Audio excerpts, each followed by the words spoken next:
parts of this Bible is the opinions of people that is error. We agree on that now. Yes. Thank you. Because he agreed at least. People are people. They make mistakes. People, exactly. But you have give me that, bro. Give me that. One thing you have to understand, because you're missing the point of what I'm saying. I don't think I am, but okay. Because if all of the stories match up perfectly, it's suspect in the court system, right? Right. Because so it makes more perfect sense that all of the stories are different because they're all from different perspectives. Excellent. So this is the perspectives of people. Different people from different perspectives. Thank you. That's why they're saying different things, because they weren't all at the same spot at the exact same time writing down the same thing. I'm in agreement. Lives in different places, and they all had different experiences at different times of Jesus. And some of them are wrong. Right. Right. So some of this Bible is wrong. Depending on the event.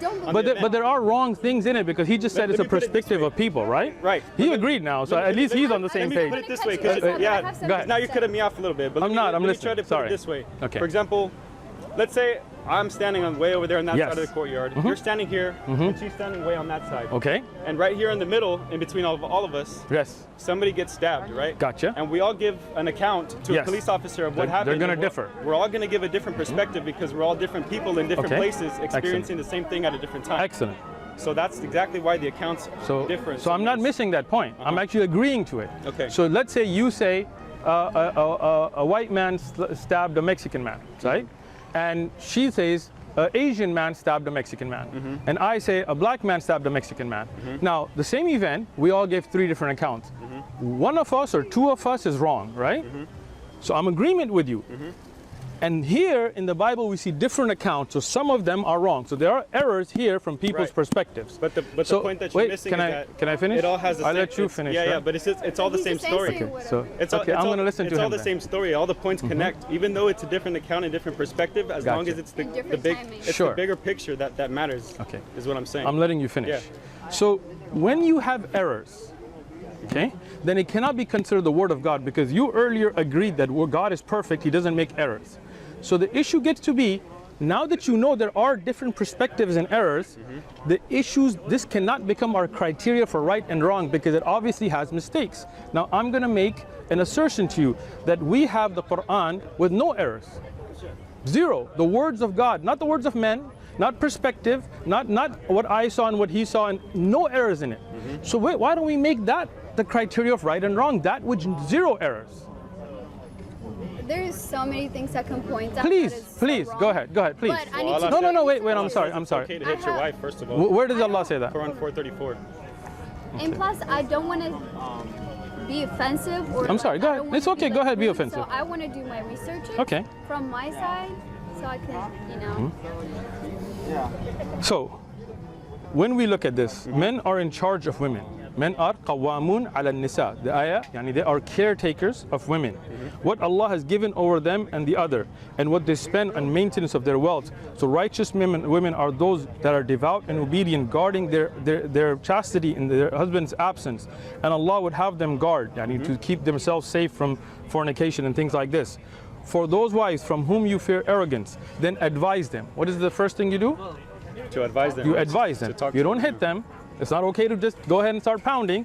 It's you give them advice, okay? Then, if they persist in continuing in disobedience and acts of fahsh, which are lewd acts, then forsake them in bed. What do you do then? You don't just go ahead. If your wife, and I'm not saying you guys are married or not, but I'm just saying if your wife is out there doing immoral acts, well, you are not just going to sit around and not give her advice or stop her from that, right? You're going to, so first thing, the Quran doesn't say hit them. It says to go and advise them foremost, with love, with sincerity. If not, then don't sleep with them. Separate, give them a taste of separation to stop that immoral act. And if not, then finally strike them lightly. Don't hit them, don't beat them. Sure. No, I'm proud of the Quran. And this is not a contradiction. We're just talking about a verse from the Quran. You still haven't shown it, okay? Lightly. But if they obey, if they are doing righteous from what God has sent, then seek no means against them. Indeed, Allah is all exhausted and granted. Now, you just take this verse that says that first you advise them, then what do? You separate your bed, then even if you do hit them, it's got to be lightly, it can't be brutal. And compare that, wait, I'm sorry, let me finish now, because I looked at the verse you had. Now, let's look at the same concept that we can find in the Bible for beatings, right? And if a man sells his daughter to be a female slave, she shall not go out as the male slaves do. Then she does not please her master, to whom he's betrothed to her for himself, then he shall let her be redeemed, and shall have no right or sell or to a foreign people, since they have dealt deceitfully. So if he takes his daughter and sells her in slavery, then she has to make sure that she is now doing what the slave master asks of her. If you look at this, if you look at the beating of slaves, as I've already mentioned, right? If somebody curses their father or their mother, they shall be put to death. Yeah. If somebody curses their parent, exactly they're put to death. Says, yeah. And if he takes another wife, he shall not diminish her food or clothing from her first marriage, in the Bible as well. You shall not permit a sorcerer to live. If somebody is homosexual, their punishment is also death.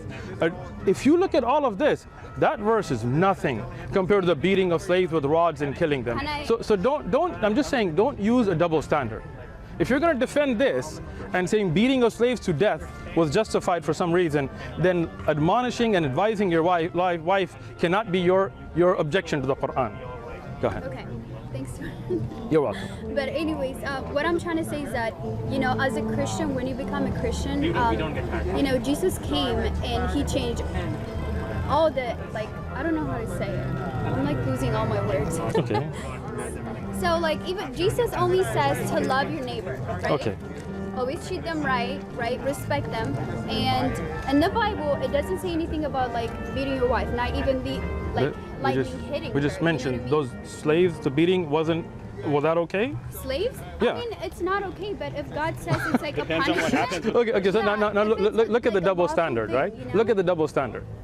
When you're saying, if God said you beat a slave half to death and he dies a day later, that's okay. But let me just finish. Yeah, I'll let you finish, right? Okay.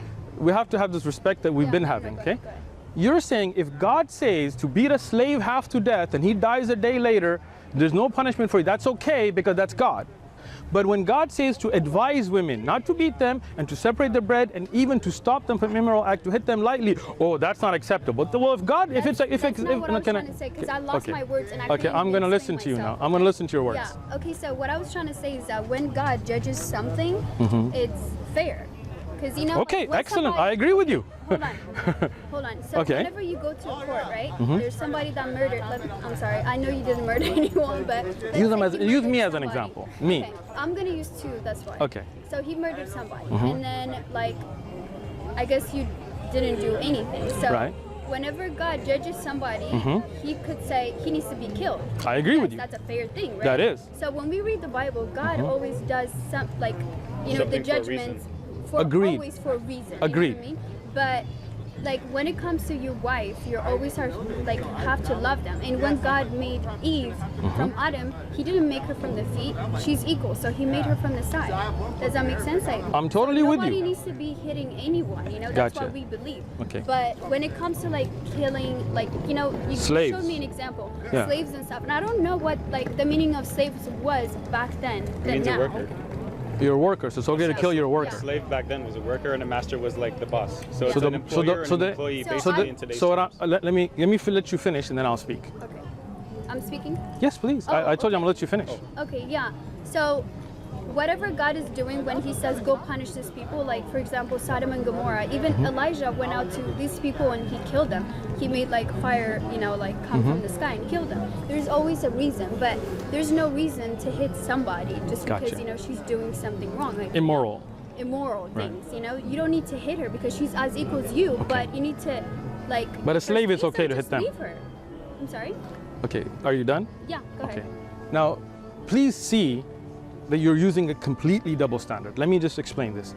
If you're saying God ordained the beating of slaves for a reason, even though no reason is given there, but you're assuming that there was some reason that a person has a worker and it's okay for them to beat that worker to death as long as they die a day later, that's okay.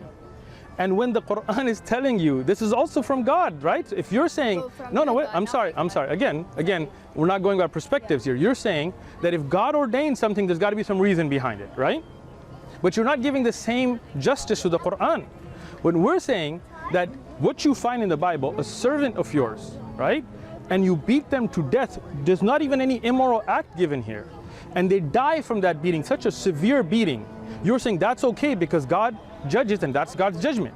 But when the Quran tells you not to beat, not to kill, none of that, tells you to admonish, and then if you have to lightly use force to stop the immoral action, you're saying, oh, that's not acceptable. You know and I know that you're using a double standard here. It's okay. I understand what you're saying, that because you're Christian, you're going to justify the Bible no matter what. Yeah, and that's wrong. Yeah. Because as a person who seeks truth, you should look at the Bible and the Quran in the same light. And then see, when you see these numeric clear contradictions that you can go home and look up, when you see different accounts of Judah, of the resurrection, of the genealogy of Jesus, different accounts that don't match. I can show you if you like. No, it's okay. Okay, so, right? So then you have already agreed, I don't know if you have yet, that there are some errors in the Bible because of perspective, right? No, I wouldn't call them errors. You just said that earlier, bro. Well, no, that's what I'm trying to tell you. You keep like, one of them has to be wrong, right?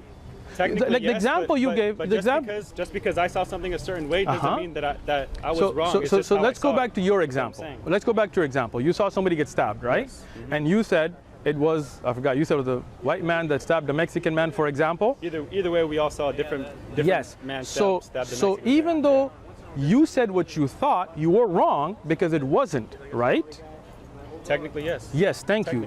Technically, yes. So technically, there are those mistakes in the Bible that are people's perspective. This is not the words of God. This is the words of those who gave their perception, and some of them give different perceptions. So one has to be right and one has to be wrong. Why does Judas one have to be right and one doesn't okay, have let to me be let wrong? me explain that. Let me explain that. Let me say. Go ahead. Let me say this. I'm sorry. But let's say that, like I try to hang myself, and he came like at 1 o'clock and he saw me like hanging myself, and then you came like at 2 o'clock and then you saw something else. Yes. And you put it in a book, different I agree with you. but different timing. I agree with you. I don't believe the Bible is wrong whatsoever. Excellent. Okay, so because that's why I believe. Excellent. But the issue is that Judas, if he hung himself, then this is one thing. Nobody took him off being hung. He hung himself. Either he gave the money back or he bought land with it. It can't be both. Either he died by hanging himself or he fell and his guts came out. It can't be both. Either Isaiah was 8 or 18. Either Jehoiachin was 22 or 42. I'll do my research. Excellent. So just do one thing for me. When you do that research, don't do the closed mind.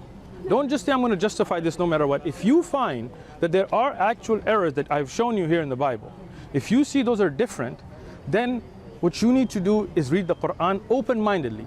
Don't come in and say my neighbors were like this or our Quran does this. No, just be open-minded. I'm open-minded. Excellent, excellent. Well, I appreciate and I'm respectful to your views.